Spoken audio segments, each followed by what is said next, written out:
Welcome back to Margaritas in Paradise. Hey, I've been having fun and I've been meeting some interesting people. Just last night, I took Amazon over to Terminal 21. There was a couple subscribers that approached me, let me know who they were. Later on that night, I went over to Leo's. Now, Leo's is that favorite bar of mine that's in Park Beach condominium right across from where I live. It's a great little bar. Check it out in the description below. Anyway, there was a gentleman in there named Mark, okay, and he's from Australia. Anyway, he's a subscriber as well, and he came to Leo's. He learned about Leo's because of watching one of my videos. I was talking to Mark, and what a great guy. I mean, absolutely a great guy. I'm not sure how old he was, but I would say he's probably mid-40s or so, something like that. And he comes to Thailand several times a year and normally stays for 2 weeks. Now, he did tell me he comes over here and he has a great time, okay? Absolutely. He admitted to me he comes here as a 2-week millionaire. He has a wad of cash in his pocket, and he's here to have a great time. Okay, he's here to spend his money. And he does it right. When he comes over here, he rents a condo, usually right on the beach. He wants a great sea view. This one, he's staying at a place really close to me. It's a big unit, unrestricted sea view, but I think he's spending like 3,000 baht a night. But he doesn't care. He's there for 2 weeks, and he's going to do it right. And he was relaying to me that he's made a lot of mistakes over the years while he was here. There was another time where he had came to Thailand, and he was staying over. I think he told me he was staying at Butale 6 at the time, and which is right there by Central Festival, right off of Beach Road. And one night he went out drinking, went out and met some people, and he was drinking pretty late. He was basically falling down drunk. And he ended up wandering down to Beach Road about 4 o'clock in the morning. And while he was down there, he ended up meeting a 20-year-old, really haughty girl down there. And she offered to be his companion, his escort, or whatever you want to call it, for the remainder of the evening for only 500 baht. And he was stumbling around, and he knew that it was not the right thing to do, but he ended up taking her back to his condo building. Now, just being on Beach Road at 4 o'clock in the morning, that's already a thing not to do. All right. Being fallen down drunk down there is definitely not a thing to do. And to find a freelancer down there, again, that's something to avoid. All right.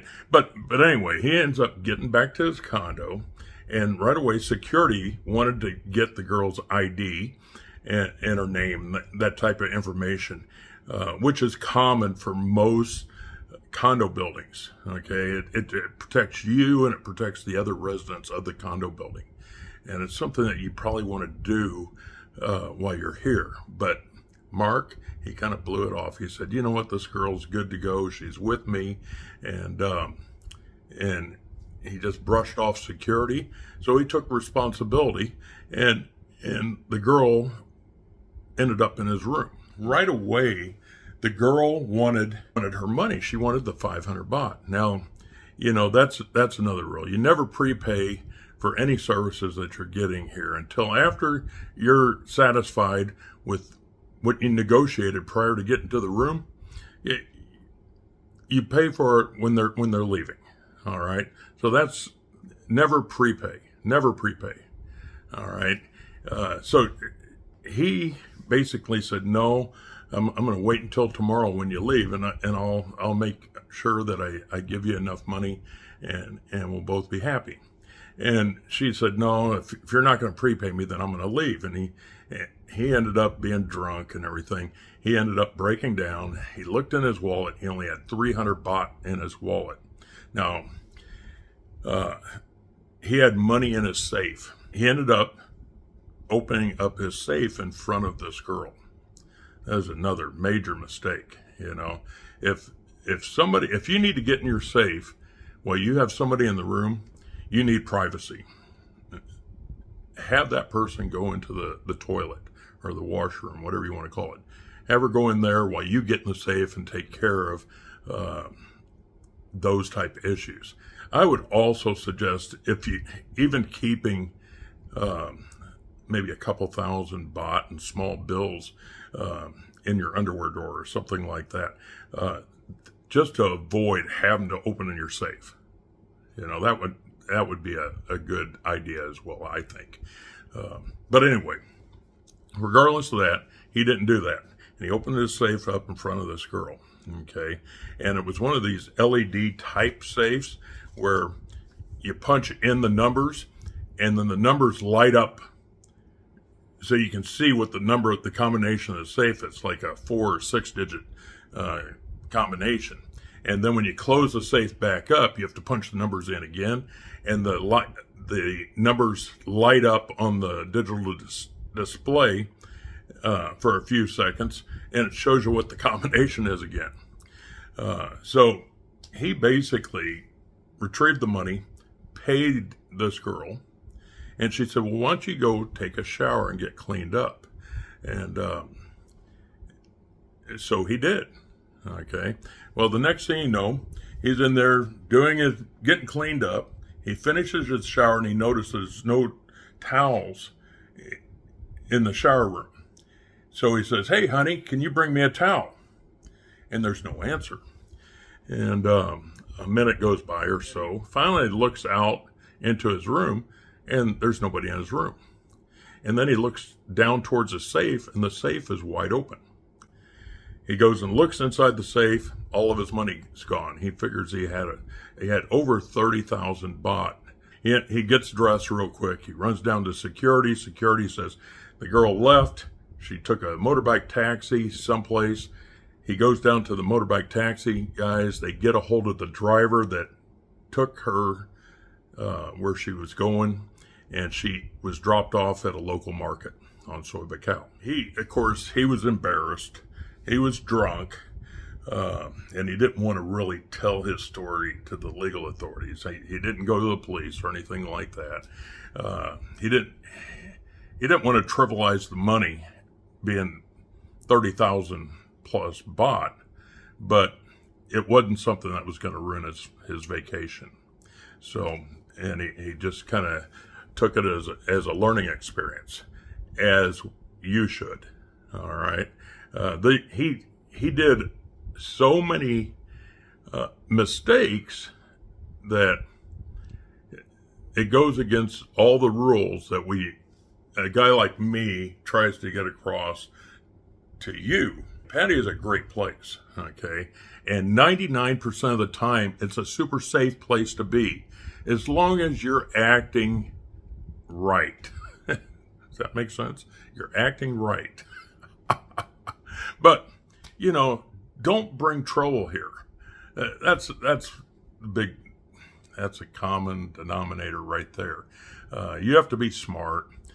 You can't get fallen down drunk. You can't embarrass yourself in public. The major mistakes that he made. Number one, he got fallen down drunk. Okay. And I saw Mark last night, and he wasn't falling down drunk, but he was pretty well. He had a few beers. All right. So I could just imagine his state of mind when this was going on. Okay. And number two, he ended up on Beach Road, Coconut Row, at 4 o'clock in the morning.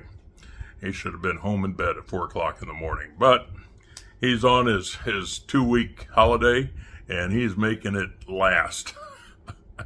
Anyway, he picks up a freelancer. If you want companionship, go to a bar and at least you have a recourse that you can go back to the bar manager or the mama-san at the bar or whatever and talk to them if something happened or something comes up missing. He didn't register the girl with security. That's just a major red flag. and you're doing it to yourself. It's not her. She's probably expecting to have to give up her ID card. Okay, a lot of times when you take in somebody back to your condo, for them to get registered in, they leave their ID card with security. And then if the girl leaves the room without the guy, security calls up the guy and says, "Hey, are you okay? Is everything okay?" And you'll say, "Yeah, everything's fine. Give her back her ID." And you're good to go. But can you imagine what would have happened if that girl would have went down to get her ID back and they would have got a hold of him? They wouldn't have gave her ID back. They would have been calling the police. Anyway, things could have worked out better for Mark. There's no doubt about it. Allowed her to view him opening his safe. Number one, you don't show anybody where your safe's at. And you don't do it in front of anybody. As bare minimum, see where they're at, send them into a corner of the room, have them stare at the wall. Or ask them to go use the toilet, or maybe go get a shower. Things like that. And you can take care of your private business. And when you're opening up your safe, that's private business. If you haven't already done it, give me a big thumbs up. Hit the subscribe button. Definitely check out the description below. It has all kinds of money-saving links in there. There's locations for like Leo's Bar in there. It's a great music bar. They have, like Wednesday night, they have chicken wing special in there for like 200 baht. Their buffalo-style chicken wings are fantastic. Check out Leo's. And if you go there, tell him Tom sent you. Number 6, he paid her up front. Again, I'm telling you what, every time you pay somebody up front, something comes up. Okay? There's a change of plans. They have to leave, whatever. And there's no incentive for them to stay there if they've already been paid. There's no incentive for them to complete their tasks if they've already been paid. So, do yourself a favor and insist that they get paid when they leave. That's the deal. And I would go a step further. I would negotiate that. I'd make sure they know that prior to them coming to your room. Number 7, he left her alone in the room. Okay. He just had the safe open.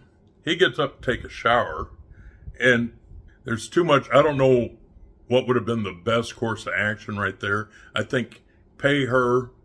If he's going to pay her, definitely send her in to get a shower first.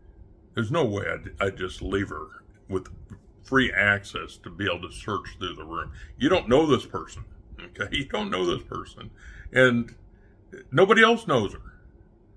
Yeah, it's not good security. It's just not good security. Mark told me. He told me straight up. This was a lesson learned. There's no doubt about it. He went over some other things with me, and I'll get into those in another video. But he's learned his lesson about this. This will never happen again. And yeah, and it's a good pointer. And he literally went over everything with me to put it in the notes, because he thought this is really a story that people will want to hear. Make sure you check in the description below. You can buy me a cup of coffee. Don't forget the super thanks. What else? All kinds of other good stuff in the video. Go back, check my other videos out, and we'll see you next time.